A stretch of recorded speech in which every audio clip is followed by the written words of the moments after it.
मैं हूं डॉक्टर मुस्तफ़ा अहमद। आप प्रोग्राम देख रहे हैं कार्डियक क्लिनिक। ये प्रोग्राम हर पीर को अब हम दिल के मरीज़ों के लिए पेश करते हैं। नाजरीन, अगर आप हार्ट पेशेंट हैं और आप कोई मशवरा लेना चाहते हैं तो इस प्रोग्राम में लाइव शामिल हो सकते हैं, क्योंकि ये एक इंटरैक्टिव प्रोग्राम है और आप अपना जो भी मसला है वो सामने अपने पेपर्स रखें, नुस्खे रखें और जो टेस्ट हुए हुए एंजियोग्राफी, एंजियोप्लास्टी, बाईपास, उसके रिपोर्ट्स अपने सामने रख के और जो मेडिसिन यूज़ कर रहे हैं वो सामने रखें।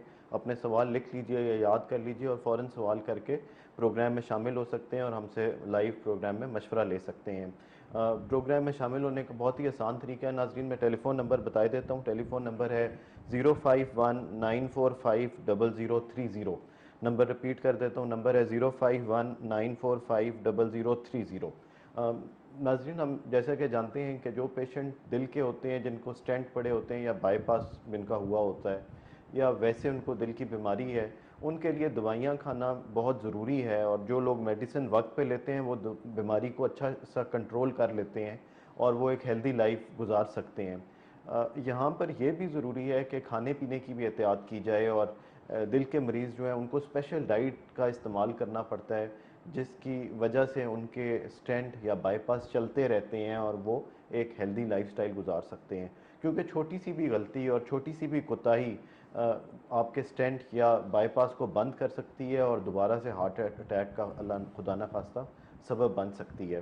तो इंतहाई ज़रूरी है कि एक्सरसाइज, वॉक और अच्छी डाइट और मेडिसिन, ये तीनों चीज़ों का ख़ास ख्याल रखा जाए ताकि आप सेहतमंद रह सकें। नाजरीन, मैं इंट्रोड्यूस कराना चाहूँगा अपने गेस्ट को। हमारे गेस्ट पाकिस्तान के नामवर कार्डियोलॉजिस्ट हैं। आप इससे पहले एग्जेक्टिव डायरेक्टर रह चुके हैं रावलपिंडी इंस्टीट्यूट ऑफ कार्डियोलॉजी के। आप कमांडेंट रह चुके हैं armed forces institute of cardiology AFIC Rawalpindi के। आप personal physician to president and prime minister of Pakistan की खिदमात भी सर अंजाम दे चुके हैं। आप हैं major general retired Azhar Mahmood Kiyani, Hilal Imtiaz military. अस्सलाम वालेकुम सर। जी, वालेकुम सलाम। Sir, welcome to the show. Sir, हम आज का प्रोग्राम हम हर दफ़ा करते हैं और कभी स्टेंट्स की बात करते हैं और कभी लोगों जिनको बाईपास होता है उसके बारे में करते हैं, क्योंकि बड़ी ईद हमारी बिल्कुल अप्रोच कर रही है। नेक्स्ट वीकेंड पे इंशाल्लाह बड़ी ईद होने का है और उसमें जो पेशेंट्स, मैं स्पेशली पूछना चाहता हूँ कि जो जिनको दिल की बीमारी है, जिनको स्टेंट पड़ा हुआ है, बाईपास हुआ हुआ है, उनको इस ईद पे किस चीज़ का ख्याल रखना चाहिए और जनरली डाइट में ऐसी चीज़ किस चीज़ का ख्याल रखा जाए कि उनको परेशानी का सामना ना करना पड़े। आई थिंक ये वाला सवाल जब आप क्लिनिक में बैठे होते हैं तो मरीज़ भी हमसे पूछते हैं जब आते हैं इधर, और फिर इसी तरह के प्रोग्राम में ये वाली इंफॉर्मेशन जनरल पब्लिक को मिल जानी चाहिए कि ईद कुर्बान पे ज़्यादातर होता ये है कि गोश्त की फरावानी होती है और उसमें हर एक की कोशिश ये होती है कुछ दिन ज़्यादा से ज़्यादा गोश्त खाया जाए। उसमें जो है गोश्त में जब भी आई थिंक जहाँ पे भी आप ओवर ईटिंग करते हैं या बसियारखोरी होती है हमेशा आपके लिए नुकसानदेह होती है। अगर इतदाल में रहें तो चीज़ें ठीक रहती हैं। देखो, कुर्बानी की ईद में चाहे दिल के मरीज़ हैं, चाहे स्टेंट डलवाया हुआ या बाईपास हुआ हुआ है, तो उनको कोई ममानियत नहीं है गोश्त खाने की, लेकिन एक थोड़ी मकदार में खाएं और गोश्त को साफ़ करके खाएं जिसमें चर्बी जो है वो कम हो। उसमें आपको पता है जिस तरह का बड़ा गोश्त होता है उस गोश्त में चर्बी ज़्यादा होती है, रेशे ज़्यादा होते हैं, और जो छोटा गोश्त होता है बकरे का गोश्त है उसमें चर्बी होती है लेकिन थोड़ी होती है, उससे कम जो है वो चिकन में होती है और फिश में होती है। तो आप जितना थोड़ा खाएंगे तो आपको नुकसान नहीं होगा, और अगर चंद आज 2-3 बोटियाँ खा लेंगे, 4 बोटियाँ खा लेंगे तो ठीक है, लेकिन उसको वक्फे से खाएं। एक दिन खाएं, अगले दिन ना खाएं, अगले दिन दाल सब्जी खाएं, फिर उससे अगले दिन गोश्त खा लें, तो उस हिसाब से जो जिस्म है उसको बीच में से टाइम मिल जाता है और आपकी वो जो चिकनाहट है खून में या उसमें जो थिकनेस आ जाती है या उसमें गाढ़ापन जो आ जाता है वो कम हो जाता है और उसके जमने के चांसेस कम हो जाते हैं। होता ही है कि कई दफ़ा आपकी इस चर्बी ज़्यादा होने की वजह से खून गाढ़ा होकर बड़ा स्लो जो है या आहिस्ता नालियों में से गुजरता है, और स्लो होने की वजह से वो खून कई दफ़ा नालियों में जमना या स्टेंट में जमना शुरू हो जाता है, और आपको जो कि अदरवाइज क्लॉट नहीं बनना चाहिए या खून नहीं जमना चाहिए तो बन के आपको नुकसान पहुँचाता है, जिसमें आपको सीने में दर्द भी हो सकता है, आपको हार्ट अटैक भी हो सकता है, आपको फालिज का अटैक भी हो सकता है, या अगर आपने बहुत ज़्यादा मकदार में और चर्बी में गोश्त खाया तो आपकी बाजू की नालियाँ या टांगों की नालियाँ या मेन जो एओर्टा है उसमें भी क्लॉट बन सकता है, और इतना बड़ा कि वो आपको पूरी टांग को भी नुकसान पहुँचा सकता है या बाजू को नुकसान पहुँचा सकता है। तो इसलिए जितनी आप खाएँ लेकिन बीच में वक्फा हो, और उसमें से वक्फा ऐसा हो कि बीच में चिकनाहट क्लियर हो जाए, पानी का ज़्यादा इस्तेमाल करें, मिठास का कम इस्तेमाल करें, और चिकनाई वाली चीज़ें जो ज़्यादा उन दिनों में ना खाएं, तो फिर काफ़ी हद तक आप इससे किसी भी इसके बुरे असरा से बचे रह सकते हैं। कोशिश ये करें कि पेट भर के ना खाना खाएं, भूख रख के खाना खाएं, और गोश्त का इस्तेमाल करें तो थोड़ी मकदार में करें, ज़्यादा मकदार में ना करें। वो मानियत कोई नहीं है, कर सकते हैं, लेकिन थोड़ी मकदार में करें तो आपकी सेहत के लिए बहुत अच्छा है। सर, इस तरह के इवेंट से पहले अगर जैसा ईद आ रही है तो क्या ये भी मुनासिब होगा कि कोलेस्ट्रॉल, अपने जो blood level of cholesterol blood में, खून में क्या हो सकता है वो इतना ज़्यादा हो, और थोड़ा सा भी चीज़ें खाने से वो बहुत ज़्यादा हो जाए, क्या ये ज़रूरी है कि करा नहीं लिया जाए? देखिए, देखिए जिनको तो फैमिली में डिजीज़ है, इसमें जैसे हम पहले कहते हैं कि 30 साल की उम्र के बाद हर एक को अपने ब्लड टेस्ट जरूर करवा लेने चाहिए, ईसीजी जरूर करवा लेनी चाहिए। हो सकता है कि उन्हें ना पता हो कि उनमें बीमारी है, उनके टेस्टों में जब खराबी आ जाए तो उसी हिसाब से आप एहतियात करके, खुराक में एहतियात करके ये इसको कम कर सकते हैं। अगर दवाई की ज़रूरत है तो डॉक्टर के मशवरे के साथ दवाई शुरू कर सकते हैं। लेकिन वही आप वाली बात, अगर उसका शुरू से इतना ज़्यादा और फिर ये ईद के मौके पे आपने गोश्त भी ज़्यादा खा लिया, उसमें चिकन चर्बी भी ज़्यादा हुई और उससे गाढ़ा हो गया, तो फिर वाकई उस वक्त नुकसान हो सकता है। और कई दफ़ा होता ही है कि आपकी नाली इतनी बंद नहीं होती, लेकिन जो उस वक्त खून में जो चिकनाई ज़्यादा आ जाती है या गाढ़ापन ज़्यादा आ जाता है, थिक हो जाता है, उसकी वजह से क्लॉट बन के आपको हार्ट अटैक कर सकता है या कहीं और क्लॉट बन सकता है। तो ये ज़रूरी है कि आप 30 साल की उम्र में जो है वो आप अपने ब्लड टेस्ट जरूर करवा, इसी करने से आपको अपनी सेहत के बारे में पता चल जाता है। देखिए बहुत सारी हमारी विरासती बीमारियां, और अब तो हर दूसरा तीसरा बंदा जो है दिल का मरीज है, और आप चेक करें तो हर घर में 1 या 2 बंदे जरूर दिल के मरीज होंगे और दवाइयाँ खा रहे होंगे।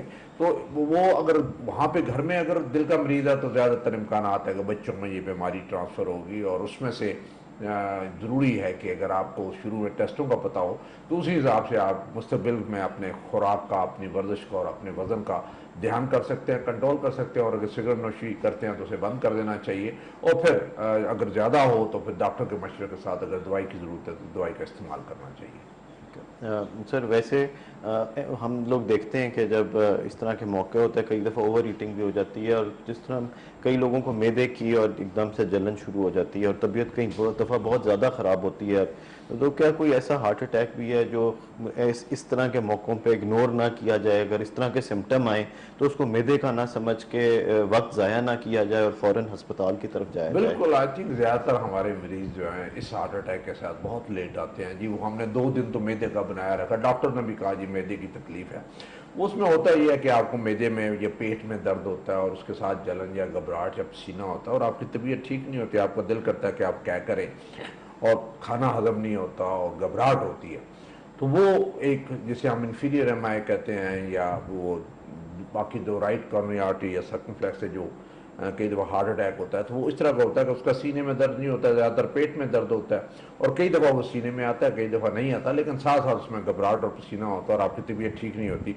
तो वो जब आपकी तबीयत ठीक ना हो रही है तो बड़ा ज़रूरी है कि आप अगर किसी आम डॉक्टर को दिखाएं, तो साथ ही साथ अगर शक पड़े तो अपने दिल वाले डॉक्टर को या दिल वाले अस्पताल में चले जाएँ, इमरजेंसी में वहाँ पर दिखाएँ। ये मैं आपको बताता चलूँ कि ईद है, और इस ईद पर 5 छुट्टियाँ हैं, और इस 5 छुट्टियों में जो अस्पताल हैं उनमें स्टाफ बड़ा कम होगा, प्राइवेट क्लिनिक्स भी बंद होंगे, और आपको बड़ा मसला होगा। और खुदा न खास्ता अगर आपको इमरजेंसी होती है तो अस्पताल जाना पड़ेगा, तो अस्पतालों में रश होगा, एमरजेंसीज का रश होगा, और ज़्यादातर ये रश होता है जब ईद कुर्बान होती है या दूसरी ईद होती है जिसमें ओवर ईटिंग हो जाती है, और लोग ज़्यादातर आए होते हैं। और उसमें से आपको पता होना चाहिए कि घर के नज़दीक कौन सा अस्पताल है, कहाँ पर कितनी देर में पहुँचना है, तो आपकी जो ज़्यादा नुकसान से बच सकते हैं, ये तशखीस होकर आपका इलाज हो सकता है। लेकिन इस सबसे ज़्यादा ज़रूरी ये है कि ऐसी हालत तक आप पहुँचने ही ना पाएँ, और एहतियात करें और कम खाएं। यानी अगर सुबह आपने नाश्ता किया है तो हल्का सा नाश्ता करें, और फिर उसके बाद गैप दें, और गैप के बाद फिर दोपहर को जो खाना है वो खाएं, और फिर दोपहर का जो खाना खाया है अगर वो खाए तो शाम वाला खाना जो है गोश्त वाला खाना ना हो, शाम वाला सब्ज़ी या दाल वाला खाना हो। इस हिसाब से जब बीच में गैप आ जाएगा तो आपकी सेहत के लिए बड़ा अच्छा रहेगा, और जिसमें चिकनाई की मकदार उस तरीके से नहीं होगी या खून गाढ़ा नहीं होगा। और साथ साथ पानी का इस्तेमाल ज़्यादा, और देन आपकी जो है जो एक्टिविटी है, फिजिकल एक्टिविटी, वो भी होनी चाहिए। और एक जगह पे बैठ के पूरा दिन बैठ बैठ के खाते ना रहे। नॉर्मली हमारा ये होता है कि वो रवाज होता है कि एक घर से दूसरे, दूसरे से तीसरी घर जो जाते रहते हैं, जहाँ जाते हैं कुछ ना कुछ गोश्त ही ऑफर करते हैं, गोश्त की कोई ना कोई डिश होती है वो ऑफर करते हैं। तो वो जो गोश्त आपको कुछ आपका दिल नहीं कर रहा होता, कई दफ़ा आपको मजबूरी में खाना पड़ता है, उससे ओवर ईटिंग हो जाती है। और कई दफ़ा बदहजमी के अलावा दिल का दौरा या ब्लड प्रेशर ऊपर या शुगर जो है वो ख़राब आपकी हो जाती है, या स्ट्रोक हो सकता है, यानी फालिज हो सकता है। तो अगर आप एहतियात करेंगे तो इन बहुत सारी चीज़ों से जो है वो आप बच सकेंगे। सर, दिल के मरीज़ों के लिए बड़े ईद पे कलेजी जिसे कहते हैं, और ये बड़ी आम तौर पे इस्तेमाल की जाती है, उनके लिए सेफ़ है क्या, वो ले सकते हैं? देखिए, कलेजी किसी हद तक दिन कलेजी में चर्बी और कोलेस्ट्रॉल ज़्यादा होता है, और आप जितनी खाते हैं इसी तरह मगज़ में और गुर्दों के पूरों में जो है वो ज़्यादा होता है। तो इनका इस्तेमाल मिनिमम है, आप करें इस्तेमाल, लेकिन थोड़ा इस्तेमाल करें। जितनी ज़्यादा करेंगे आपकी चर्बी ज़्यादा इस्तेमाल होगी। हम ज़्यादातर दिल के जो मरीज़ होते हैं हमें मना करते हैं कि इसका कलेजी का इस्तेमाल ज़्यादा ना करें, कभी कभार करने में कोई अर्ज नहीं है। इसी तरह मगज़ का इस्तेमाल ना करें, उसमें भी चर्बी बहुत ज़्यादा होती है, और आपका जो खून है इतना गाढ़ा होता है कि सफूफ बन जाता है, और वो नुकसानदेह आपके लिए हो जाता है। तो इसलिए कलेजी का नॉर्मली होता है ये कि कलेजी का एक स्पेशल डिश होती है जो कि नाश्ते के साथ या नाश्ते के बाद जो इस्तेमाल की जाती है, और फिर दोपहर का खाना और शाम का खाना होता है। तो अगर आप खा भी लें तो फिर अगला जो है गोश्त उसको ज़रा कम कर देंगे, शाम को जाके गोश्त खा लें तो वो ज़्यादा बेहतर है, या कलेजी का इस्तेमाल उस दिन करें जिसमें बाकी गोश्त ना खाना।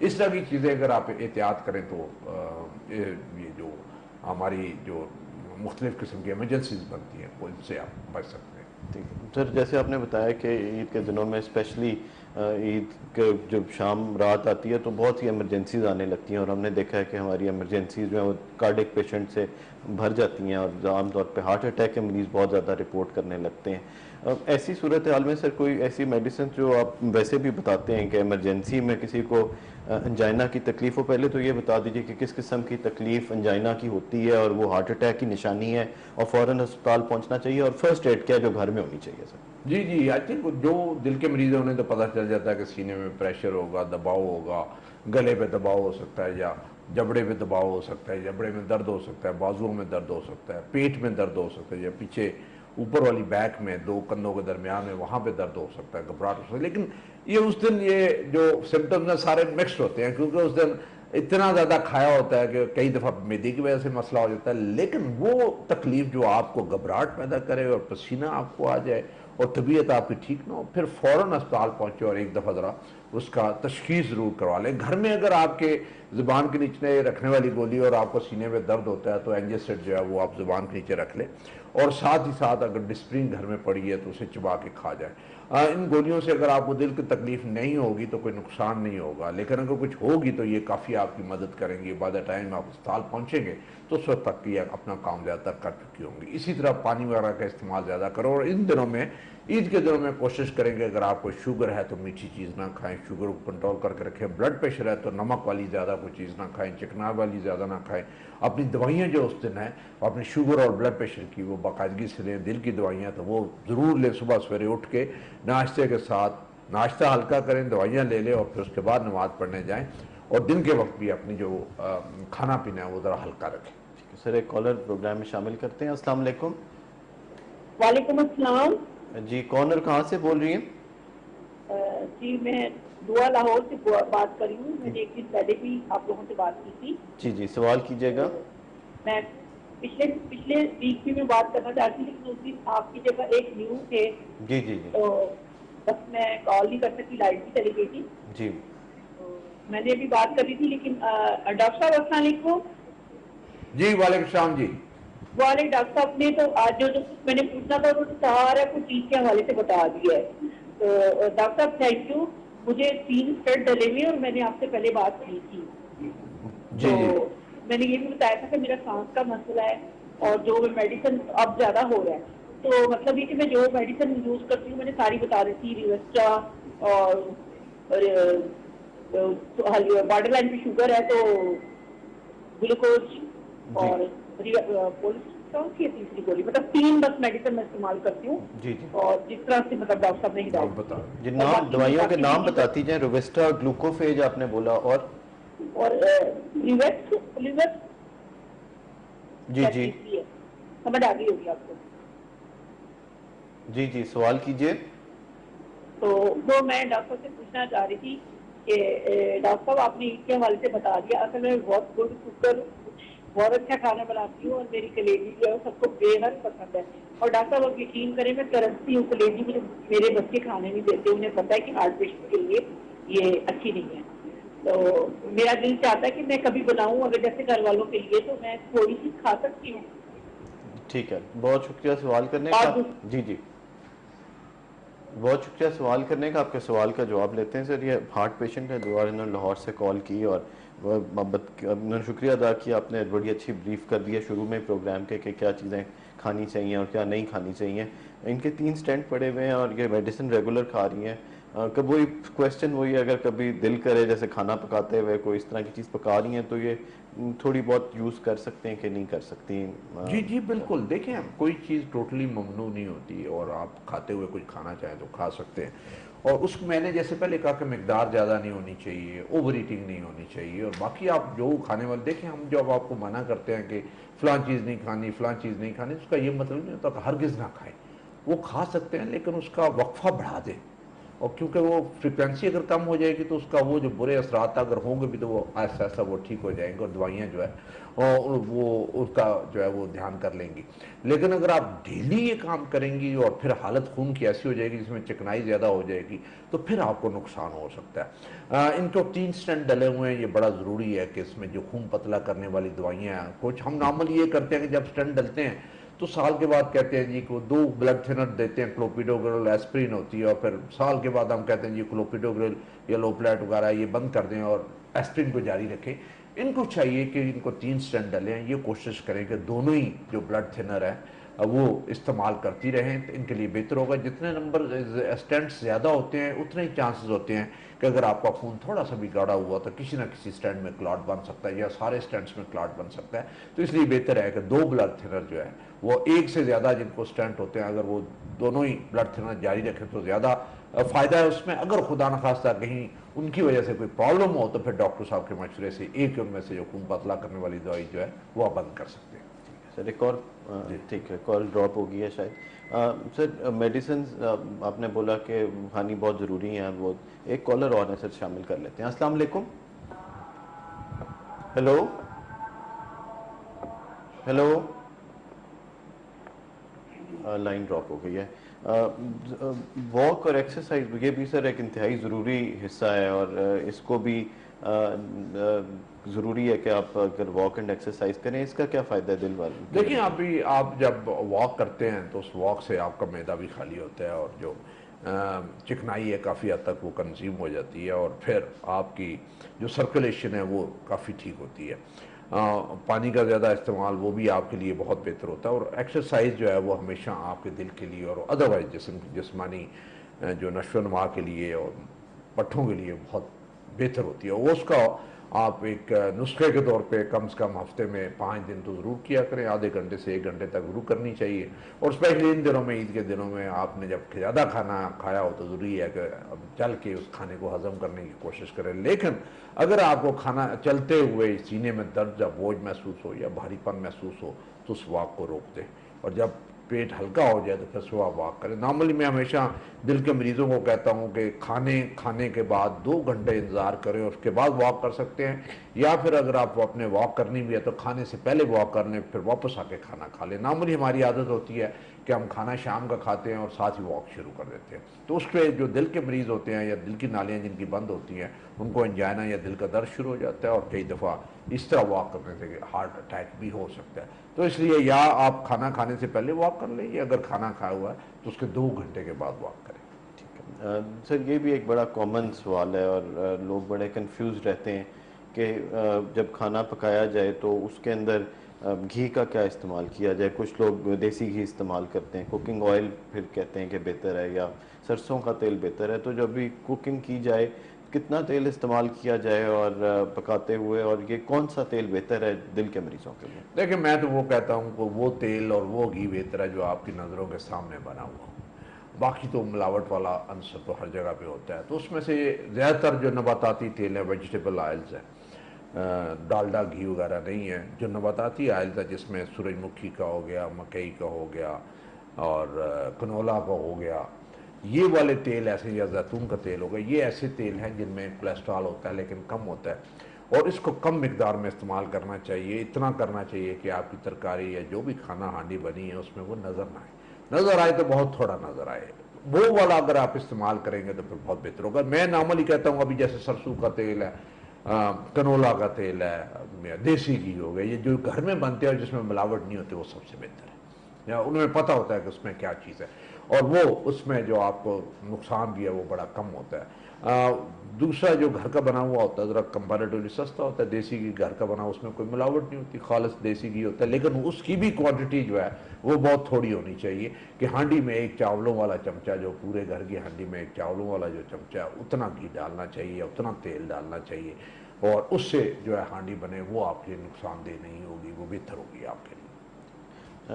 अभी सर हमने काफ़ी बात इस सिलसिले में की। अब मैं पूछना चाहूँगा कि जो हमारे हार्ट पेशेंट्स हैं और दिल के मरीज़ हैं, वो दवाइयाँ खा रहे होते हैं, हार्ट फेलियर के मरीज़ स्पेशली, और वो पेशाब आवर दवाइयाँ खा रहे होते हैं बहुत सारी, तो क्या अगर सांस का मसला इस वक्त उनको ज़्यादा नहीं है और वो गर्मी बहुत ज़्यादा है, बस है गर्मी है और बहुत ज़्यादा मिकदार में कई दफ़ा दवाइयाँ पेशाब आवर खा रही होती हैं और इसमें गुर्दे उनके इफेक्ट होने शुरू हो जाते हैं, क्रिएटिनिन यूरिया बढ़ने लगता है, तो क्या वो डॉक्टर के मशवरे से वो पेशाब आवर दवाइयाँ कुछ थोड़ी उसकी मिकदार हाँ कम कर देखिए, आई सकते हैं? थिंक डॉक्टर का मशवरा तो बहुत ज़रूरी है, लेकिन अगर उन्हें कोई दिक्कत महसूस हो रही है डॉक्टर के पास जाने से, या डॉक्टर का क्लिनिक दूर है बहुत ज़्यादा, या अभी रिसेंटली हो गए हैं, तो उन्हें चाहिए कि अगर तो उन्हें सांस खराब नहीं हो रही और ये दवाइयाँ खा रहे हैं तो ऑटोमेटिकली खुद ही जो पेशाब आवर गोली है उसकी डोज आधी कर दें, हाफ कर दें उसकी, और उससे ये होगा कि वो उनकी वो जो डिहाइड्रेशन इस गर्मी की वजह, देखिए गर्मी में एक तो आप यूरिन पास करते हैं तो आपका वो पानी जिस्म में से निकलता है, एक पसीना होता है जो कि ज़ाहिरन आपको नज़र आता है और एक पसीना ऐसा होता है जो आपको नज़र नहीं आता और आपके जल्द में से पानी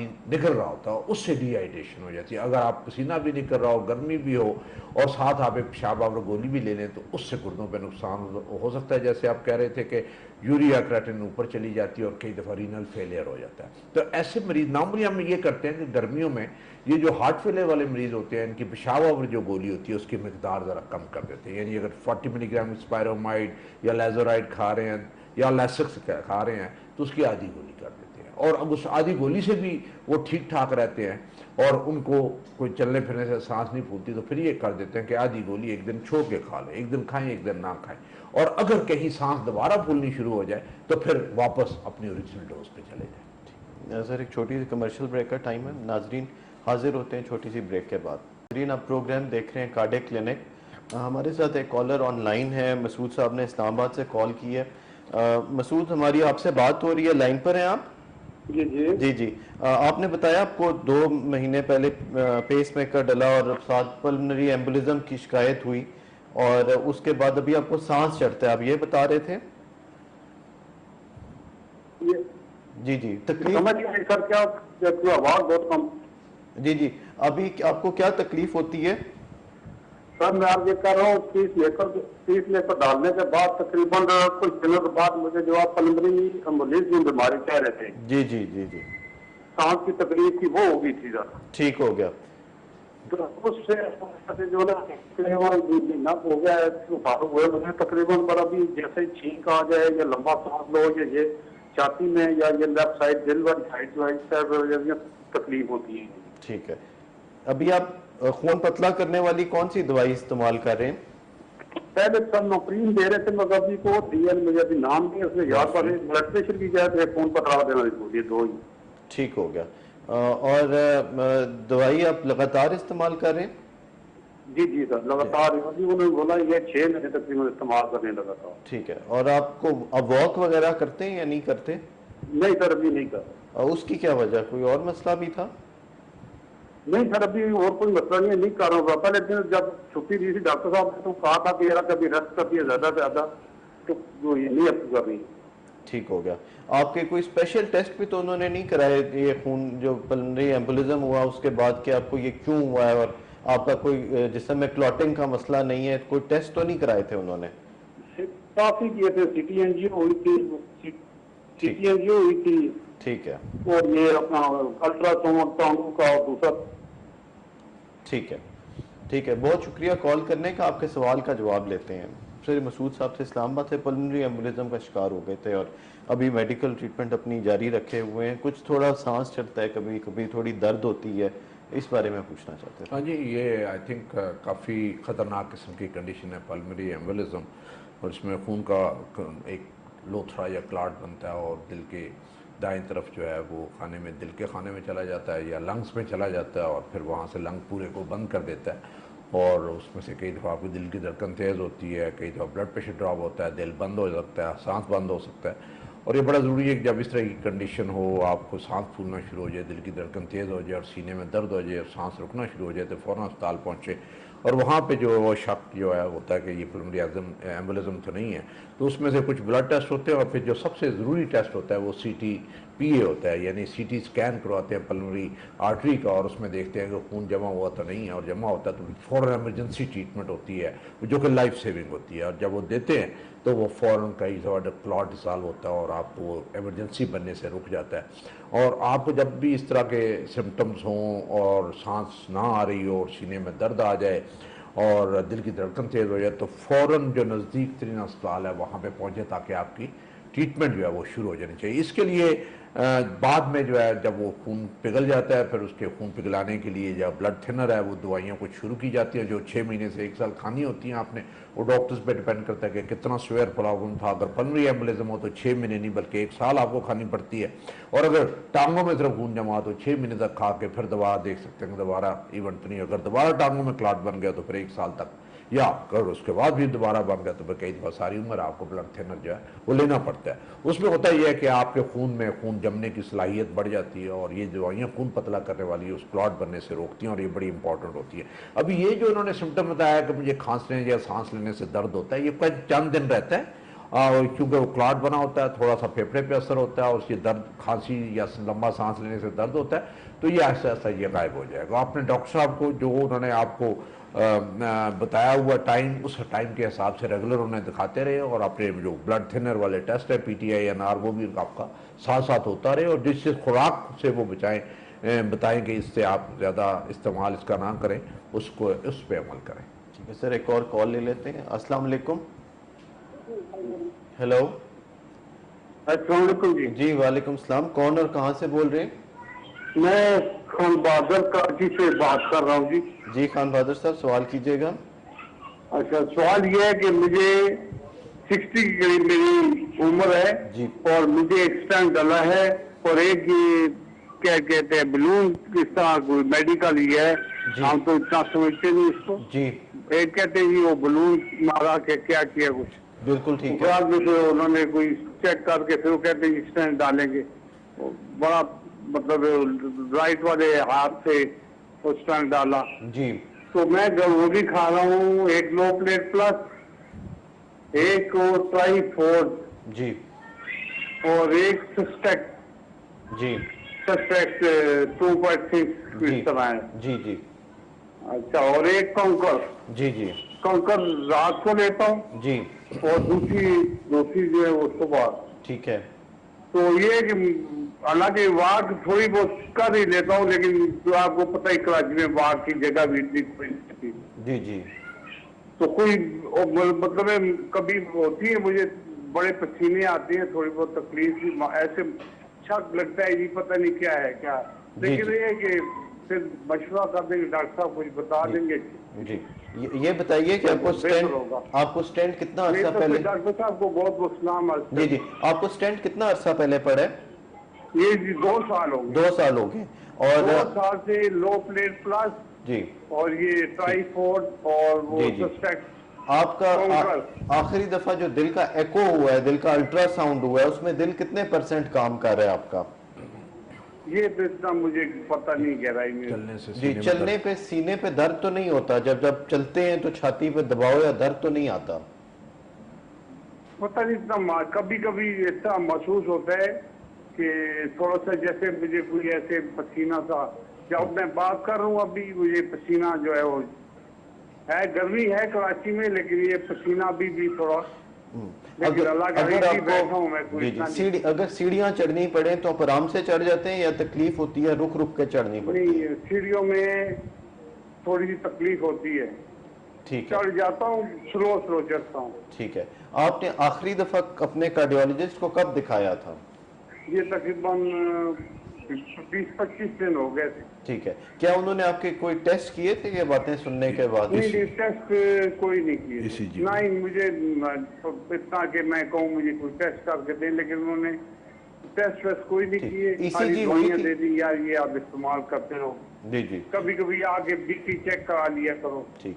आपकी ईसीजी हुई थी उस टाइम पे जब आप ये चेक कराने हाँ, गए? ईसीजी ठीक आ रही है, तो है। देखते हैं ना, कहते हैं यार सही है। ठीक है। और क्या ठीक है। आपको जब ये तकलीफ होती है आपने जबान के नीचे कभी एनजी सेट रखी है गोली ताकि हाँ, आराम आए?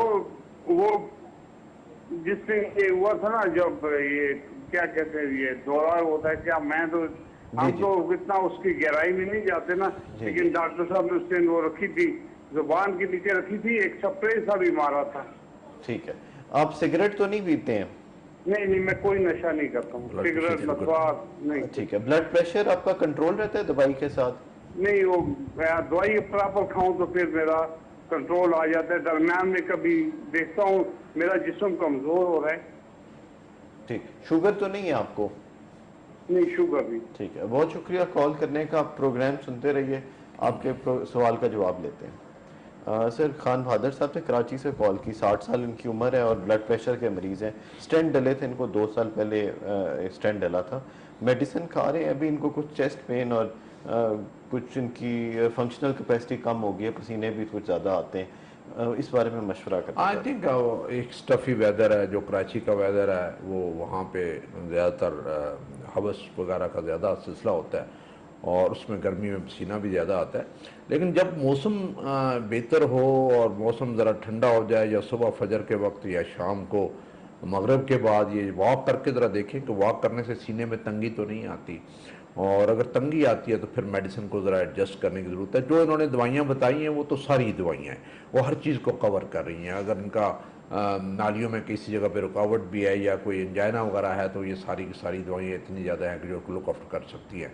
और ब्लड प्रेशर मेरा ख्याल है मोस्ट इन्होंने बताया कि इनका ज़्यादातर कंट्रोल ही रहता है, इन दवाइयों के साथ कंट्रोल रहता है। तो इन्हें ये चाहिए कि इस गर्मी में तो वॉक ना करें, और जब मौसम जिस दिन ठीक हो या ठंडा हो उस दिन वॉक करें, और करनी भी हो तो सुबह फजर के वक्त कर लें तो वो ज़्यादा बेहतर है, उस वक्त मौसम ज़रा कदरे बेहतर होता है। और जो मौसम खुलता जाए तो फिर वॉक करें, फिर आपको चलने पे पता चलेगा कि चलने से आपके सीने में तंगी या बोझ या कोई दर्द तो नहीं आता। अगर आता है तो फिर डॉक्टर साहब को बता के आपने दवाइयाँ अपनी एडजस्ट करवानी है। जो मेरे मुताबिक आपका जो नुस्खा है वो अच्छा नुस्खा है, उस नुस्खे में सारी दवाइयाँ शामिल है जो आपकी नालियों को देखभाल करती हैं और आपकी बीमारी की देखभाल करती हैं। बस अपनी दवाइयाँ जारी रखें, पेट भर के खाना ना खाएं, और जहाँ आपको पसीना ज़्यादा आए, पानी की कमी हो, और आप पानी जो है वो पी लिया करें।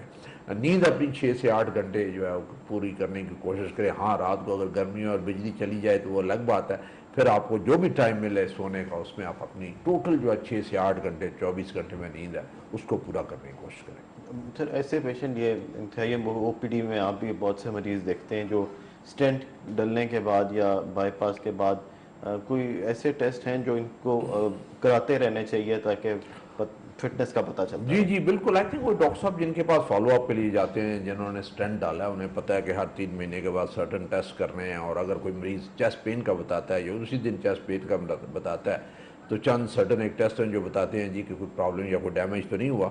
लेकिन जो रूटीन में करने वाले हैं वो लिपिड प्रोफाइल है और LFTs हैं जो कर लेनी चाहिए, शुगर का कर लेना चाहिए, ब्लड CP है वो कर लेना चाहिए, यूरिक एसिड जो है वो कर लेना चाहिए, और ECG जो है जब भी आए 3 महीने के बाद एक रेगुलर जो है वो चेक कर लेनी चाहिए।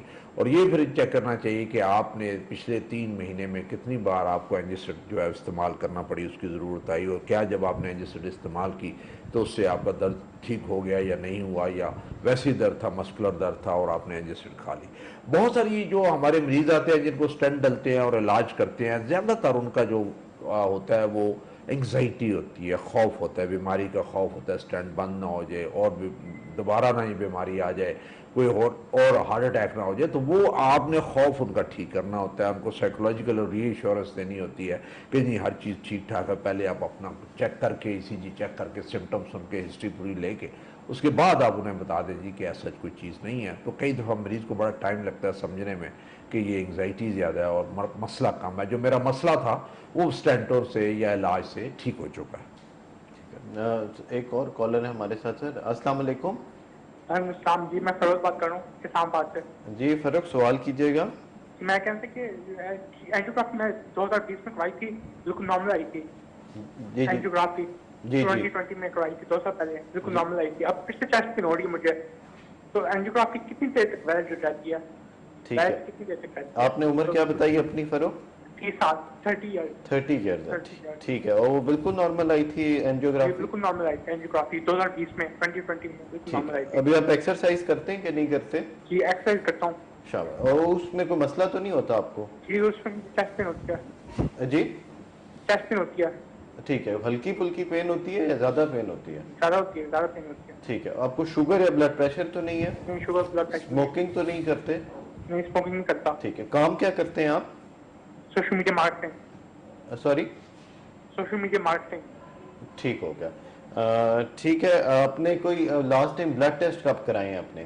ब्लड टेस्ट नहीं करवाया, ब्लड टेस्ट नहीं 2020 में करवाए थे, नॉर्मल आए उसके थे, बाद नहीं नॉर्मल आए कराए। थे। ठीक है। प्रोग्राम सुनते रहिए, आपके सवाल का जवाब लेते हैं। फर्रुख थे सर, इनकी उम्र 30 साल है और मार्केटिंग में ये होते हैं और इनको चेस्ट पेन होती है, शायद इसीलिए एंजियोग्राफी इनकी हुई जो कि नॉर्मल थी।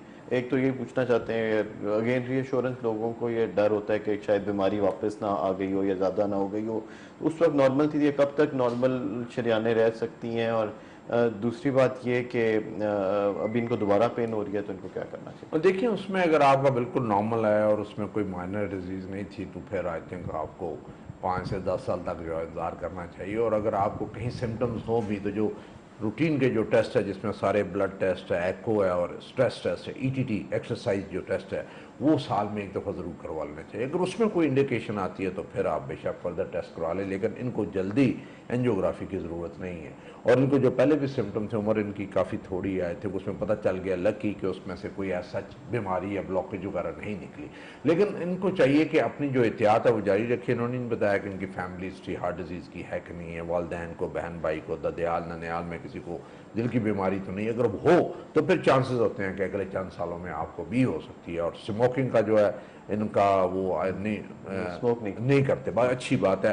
एक्सरसाइज अपनी आधा घंटा एटलीस्ट 5 दिन हफ्ते में ज़रूर जारी रखें। खाने का ख़ास ध्यान रखें जिसमें चिकनाई कम हो, वॉक वगैरह रखें। और हर 3-6 महीने के बाद अपने ब्लड टेस्ट ज़रूर टेस्ट करा लिया करें। अगर उसमें कोई ख़राबी है तो अगर खुराक से वो ठीक हो सकती है तो ठीक है, वरना अगर डॉक्टर साहब आपको कोई दवाई लिख के दें तो वो दवाई आप ज़रूर ले लें ताकि आपकी सारी चीज़ें नॉर्मल रहें। लेकिन आपको ज़्यादा परेशान होने की ज़रूरत नहीं। 30 साल में नॉर्मल कॉर्नरी आर्टरीज और बाकी सारी चीज़ ठीक ठाक है, तो आई थिंक मैं कहूँगा कि 6 महीने के बाद एक दफ़ा डॉक्टर साहब को ज़रा चेक करवा लिया करें। यंगस्टर्स में सर गेम्स का कितना इफेक्ट होता है कि जो यंग लोग हैं और एंग्जाइटी में होते हैं कि शायद उनको कोई हार्ट डिजीज़ ना हो या किसी की फैमिली में डिजीज़ है, तो गेम्स का कोई रोल है कि? देखिए, उसमें गेम्स तो डेफिनेटली, देखिए आप 30 साल के बाद जब भी आपने कोई गेम खेलनी हो, और स्पेशली जो जोर वाली गेम है, स्ट्रेनस फिजिकल एक्टिविटी जिसमें रिक्वायर्ड है, जैसे फुटबॉल हो गया, हॉकी होगी, क्रिकेट हो गया, भागने दौड़ने वाली जो गेम है, उसमें आपने शुरू करने से पहले अपने ब्लड टेस्ट और स्ट्रेस टेस्ट, ETT टेस्ट जरूर करवा लेना चाहिए। कई दफ़ा होता है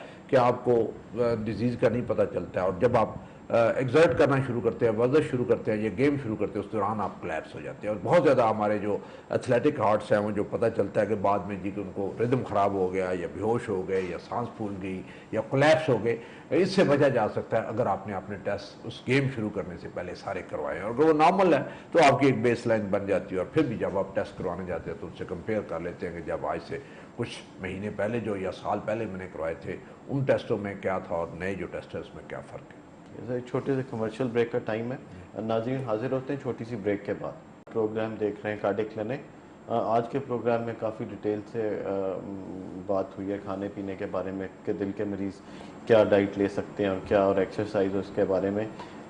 इसके अलावा इस बारे में भी बात हो रही है कि एमरजेंसी में क्या चीज़ है जो की जाए तो उससे बहुत नुकसान से बचा जा सकता है और ज़्यादा चांसेस होते हैं कि मरीज़ की जान बचाई जा सके। सर, सारी चीज़ें जो हमारे पास जो भी मरीज़ हार्ट अटैक के आते हैं इमरजेंसी के अंदर और उनको जो भी वक्त पे पहुंच जाते हैं, जैसे 12 घंटे में कहा जाता है अगर हार्ट अटैक है कोई दूर से आ रहा है तो 12 घंटे, वरना जल्द अज जल्द जो हॉस्पिटल पहुंच जाए। हार्ट अटैक के मरीज़ को इमरजेंसी में क्यों पहुंचाना ज़रूरी है? वहाँ क्या सर्विस अवेलेबल होती है जिससे उनकी जान बचाई जा सकती है? आई थिंक जितना जल्दी हॉस्पिटल पहुंच जाए, पहले चंद घंटों में पहुंच जाए, तो जो नुकसान होता है उससे बचा जा सकता है। यानी ये हार्ट अटैक होता है, इसका मतलब ये होता है कि हार्ट अटैक हो रहा है तो आपका दिल का जो मसल है या पट्टा है वो मर रहा होता है, और आपने इमरजेंसी ट्रीटमेंट, जल्दी ट्रीटमेंट करवाने का ये फ़ायदा, उसको मरने से आप बचा लेते हैं और उसका नुकसान कम होता है। आप पहले घंटे में पहुंच जाएंगे तो ज़्यादा फ़ायदा होगा, दूसरे घंटे में पहुंचे उससे थोड़ा सा कम फ़ायदा होगा, तीसरे घंटे चौथे घंटे तक पहुंचेंगे तो और कम फ़ायदा होगा। लेकिन जितनी जल्दी आप पहुंचेंगे तो हार्ट अटैक उधर रोक देंगे तो उतने नुकसान आपका कम होगा। और लेकिन जो भी नज़दीक तीन अस्पताल है जहाँ पे आप समझते हैं कि वो आपके दिल के अटैक की तशखीस कर सकेंगे, डायग्नोज कर सकेंगे और ट्रीटमेंट लोगों को समझ आ जाएगी, ECG पढ़ सक और ट्रीटमेंट शुरू कर सके, वहाँ आपको करवा लेना चाहिए। अभी तो इसके लिए तो अभी जो मेन सेंटर्स हैं उसमें तो प्राइमरी एंजियोप्लास्टी या स्टेंट वगैरह डाल देते हैं, लेकिन जो बाकी अस्पताल है वहाँ पे वो खून पिघलाने वाला या क्लॉट बस्टर जो इंजेक्शन है स्ट्रेप्टोकाइनेज वो फ़ौरन शुरू हो जाता है, तो वो क्लॉट वगैरह जो है वो पिघल जाता है, डिज़ॉल्व हो जाता है, तो उससे नाली खुल जाती है और नुकसान कम होता है या हार्ट अटैक नहीं होता, होने से बचा लेते हैं। तो ये सारी चीज़ें बड़ी इंपॉर्टेंट, आप जितना इसे लेट करते हैं उतना ही हार्ट अटैक इस्टेब्लिश हो जाता है और आपका दिल को नुकसान करता है और आपका पट्टा जो है वो मर जाता है, और जो पट्टा मर जाए उसे वापस लाना जो है बहुत मुश्किल हो जाता है। इसलिए जितनी जल्दी आप अस्पताल पहुँचेंगे और जितनी जल्दी आपकी ट्रीटमेंट शुरू हो जाएगी उतना ही आपको इसका फ़ायदा होगा। सर एक कॉल ले लेते हैं। अस्सलाम वालेकुम। सर जी वालेकुम सलाम, कौन और कहाँ से बोल रहे हैं? जी, मैं मोहम्मद साहब बोल रहा हूँ किसी जान से। जी सवाल कीजिएगा। जी सर, सवाल की मेरा 48 ईयर ना। जी तो ये है कि मैं जब सो जाता हूँ ना, ये तो मेरे जो दिल वाली साइड वाला जो बाजू है ना, इसकी 3 जो उंगलियां ना, छोटी उंगली है ये सुन हो जाती है, सो जाती है। जी ठीक है। तो इसका थोड़ा सा मुझे कभी कभी जो कंधे वगैरह में थोड़ी सी हो रही होती है। ठीक है। तो आपको शुगर या ब्लड प्रेशर तो नहीं है?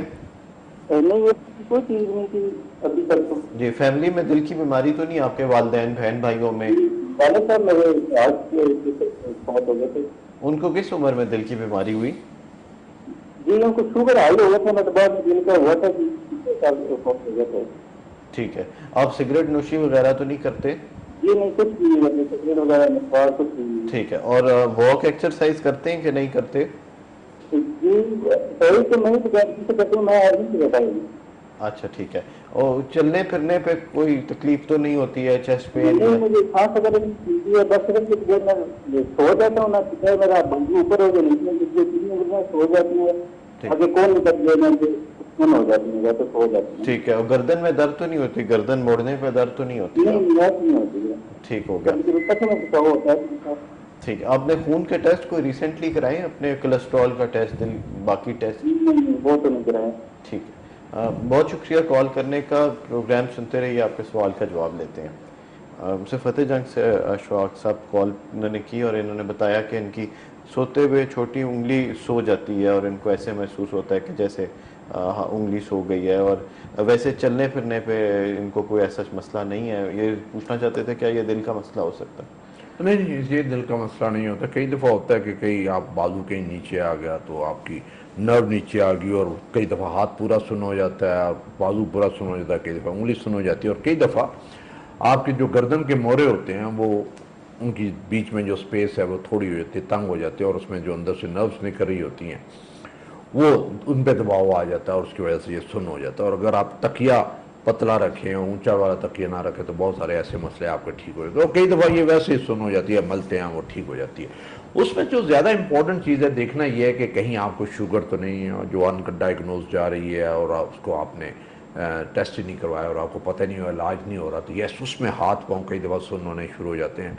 जब ऐसी चीज़ हो तो अपनी शुगर ज़रूर चेक करवाएं, अपना ब्लड प्रेशर ज़रूर चेक करवाएं और जो बाकी ब्लड टेस्ट है वो करवा लें, गर्दन का एक्सरे ज़रूर करवा लें डॉक्टर साहब के मशवरे के साथ, और बाकी जो टेस्ट करवा लें। और कई दफ़ा ज़्यादातर हमारे पास ये लोग आते हैं कि मेरा उंगली सुन्न होगी, 2 उंगलियाँ सुन्न होगी, 1 उंगली सुन्न होगी, तो ज़्यादातर लोगों को ये शक होता है कि कहीं उन्हें कोई फालिज तो नहीं हो रहा। ये ऐसा नहीं होता। और कई दफ़ा गर्दन के मोरों में नाड़ें जो है वो दब जाती हैं, उसकी वजह से मसला होता है। और कई दफ़ा अगर हाथ पूरा सुन या हाथ पाँव सुन्न हो रहे हों तो उसमें फिर शुगर का इस्तेमाल होता है कि शुगर तो जिसे हम न्यूरोपैथी कहती है वो हो सकता है। तो अगर आपने पहले टेस्ट नहीं करवाए हुए तो ये टेस्ट ज़रूर करवा लें। तो देखिए शुगर अब इतनी कॉमन हो गई है कि हर घर में कोई ना कोई मरीज़ जो है वो शुगर का ज़रूर होता है।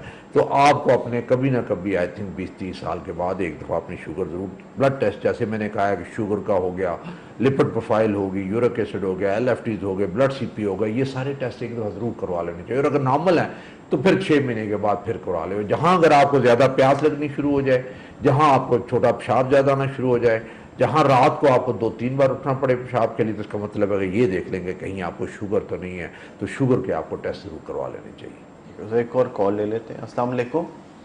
वालेकुम अस्सलाम। जी कौन और कहाँ से बोल रही हैं? जी मैं सुमेरा बोल रही हूँ इस्लामाबाद से। जी सुमेरा, सवाल कीजिएगा।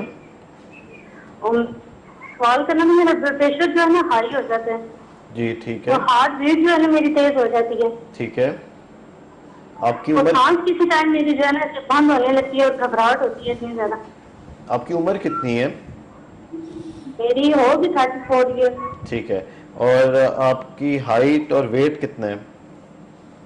मेरा वेट होगा 60 kg होगा। जी जी। और हाइट? जी हाइट ये कोई जी 5 ठीक है। ब्लड प्रेशर कितना? ब्लड प्रेशर कितना होता है आपका? ब्लड प्रेशर मेरा 140 तक 150 तक चला जाता है। ठीक है। और नीचे वाला जो ब्लड प्रेशर है वो कितना जाता है? वो 90 तक होता है या 90 तक। ठीक 80 तक है। इतना होता है। ठीक है। और आप इसके लिए मेडिसिन को यूज करती हैं? ये मैंने भी टेस्ट करवाए ना बाबल से। जी जी। फैमिली हिस्ट्री फैमिली में है आपका ब्लड प्रेशर? कॉल ड्रॉप हो गई। सवाल ब्लड प्रेशर का करना चाहती थी। वैसे जनरली 150-90 ब्लड प्रेशर रहता है। ऐसे मरीजों को जो कि यंग हैं, जिनकी उम्र कम है और वज़न इतना ज़्यादा नहीं है, और उनको क्या एहतियात करनी चाहिए खाने पीने में और मेडिसिन किस बाकायदगी से? आई थिंक इन्होंने बड़ा सही टाइम पे सवाल किया है। उम्र इनकी 34 है और ब्लड प्रेशर 150, 40, 90 बॉर्डर लाइन चल रहा है, और इनमें ज़्यादा चांसेस ये हैं कि इनको अगर मुस्तकबिल में जाकर अगर इन्होंने अपना ध्यान ना किया तो उनका ब्लड प्रेशर ज़्यादा हो जाएगा। तो ऐसी सूरत में जो सबसे इंपॉर्टेंट चीज़ है कि अपने यहाँ नमक का इस्तेमाल कम कर दें। यानी आपकी हांडी में खाने में नमक कम होना चाहिए, आटे चाय में नमक नहीं होना चाहिए, किसी चीज़ के साथ नमक लगा के ना खाएं, बहुत सारी नमकीन चीज़ें बाज़ार वाली वो ना आप खाएं। तो आपका ब्लड प्रेशर अगर होना भी है तो वो ज़रा लेट हो जाता है। और अगर कहीं ये 90 को क्रॉस करता है, ऊपर होता है, तो फिर डॉक्टर के मशवरे के साथ कोई थोड़ी डोज में कोई दवाई जो है वो शुरू कर देना चाहिए, या ये अपनी वॉक शुरू कर दे। वज़न कम करें, थोड़ा सा वज़न के लिहाज से ठीक ही लगता है, इतना ज़्यादा वज़न नहीं है, लेकिन आधा घंटा पौना घंटा वो रोज़ाना की वॉक कर दें। रोज़ाना नहीं तो हफ्ते में 5 दिन ज़रूर वॉक करें। नींद 6 से 8 घंटे पूरी करें, और टेंशन और स्ट्रेस ना लें। वो होता यही है कि टेंशन स्ट्रेस का ये मतलब है कि आप ये टेंशन ना लें कि आपको ब्लड प्रेशर हो जाएगा और फिर आपको दवाई हो जाएगी, मसले हो जाएंगे। कई दफ़ा ब्लड प्रेशर बॉर्डर लाइन होता है, आपकी टेंशन या स्ट्रेस या परेशानी की वजह से बढ़ जाता है और आपको प्रॉब्लम होता है। तो इसलिए ये एहतियात करेंगे तो होपफुली आपको जो ब्लड प्रेशर अगर होना भी है तो थोड़ा सा लेट हो जाएगा। ठीक है। नाज़रीन, अगर आपकी कॉल नहीं मिल सकी या बात नहीं कर सके तो आप मेडिकेयर कार्डिक सेंटर चक शहजाद इस्लामाबाद में अपॉइंटमेंट लेके आ सकते हैं, और अपने जो भी मसला है ब्लड प्रेशर का, दिल का, स्टेंट्स का, जो भी प्रॉब्लम है तो आप फिज़िकली आके दिखा सकते हैं। मेडिकेयर कार्डिक सेंटर चक शहजाद इस्लामाबाद में नंबर बता देता हूँ अपॉइंटमेंट के लिए। फ़ोन करके 84333332 नंबर है, 84333332 ये अपॉइंटमेंट का नंबर है। इस पे लेके आप हॉस्पिटल मेडिकेयर कार्डिक सेंटर चक शहजाद इस्लामाबाद में आके दिखा भी सकते हैं। एक कॉलर हमारे साथ हैं, उनको प्रोग्राम में शामिल करते हैं। अस्सलाम वालेकुम। वालेकुम अस्सलाम। जल्दी से जी कौन और कहाँ से बोल रहे हैं? जी सवाल कीजिएगा।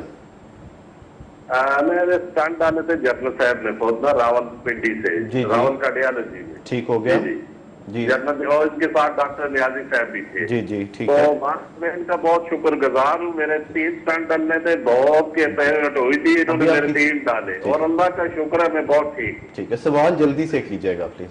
बहुत ठीक हूँ। मैं बहुत वाले दिन डॉक्टर पास चेक कराने भी जाऊंगा, ठीक, कोई प्रॉब्लम महसूस नहीं कर रहा, बिल्कुल खाने दवाइयों पीने पे- में। मेडिसिन बाकायदगी से खा रहे हैं? जी मेडिसिन बाकायदगी से खा रहे हैं? बाकायदगी से खा रहा हूँ, जो इन्होंने लिख के दी थी। हाल में मैं डॉक्टर न्याजी साहब के ठीक। पास जाता हूँ, जो इनके साथ कोलीग भी थे। ठीक तो मैं है जी ठीक है।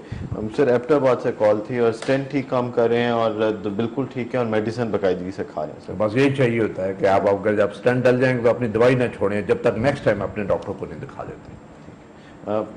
सर आपका शुक्रिया अदा करना चाहूँगा। प्रोग्राम का वक्त ख़त्म हुआ चाहता है, आपने इतना कीमती टाइम दिया और प्रोग्राम में इतनी मुफीद बातें की।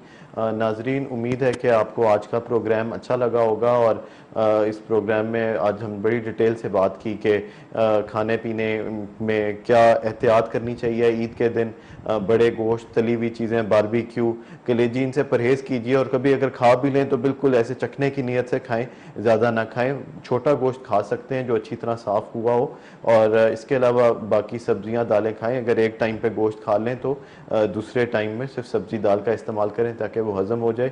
ईद के दिनों में अपनी मेडिसिन को बिल्कुल भी ना भूलें और वक्त पे दवाई इस्तेमाल करें, क्योंकि दवाई ना इस्तेमाल करने से स्टेंट फौरी बंद हो सकते हैं। और इसके अलावा एक्सरसाइज और वॉक, इसको भी रूटीन में जैसे आपने शामिल रखा हुआ है, इन दिनों में इनको भूलें नहीं, कतई ना भूलें, क्योंकि जो आप खाएंगे वो हज़म इसी तरह होगा कि आप खाने के 2 घंटे बाद या खाली पेट चलेंगे तो ये सारी चिकनाई ब्लड के अंदर डिज़ोल्व हज़म हो जाएगी और ये ब्लड को थिक नहीं करेगी। तो इंतहाई ज़रूरी है कि इन ईद के दिनों में अपना स्पेशल ख्याल करें, अपने इर्द गिर्द जो भी दिल के मरीज़ हैं उनका भी स्पेशल ख्याल करें और अपने आप को फ़िट रखें और अपने साथ वालों को भी फ़िट रखें। उम्मीद है कि आपको आज का प्रोग्राम अच्छा लगा होगा। प्रोग्राम का वक्त ख़त्म हुआ चाहता है, इजाज़त दीजिए, अल्लाह हाफ़िज़।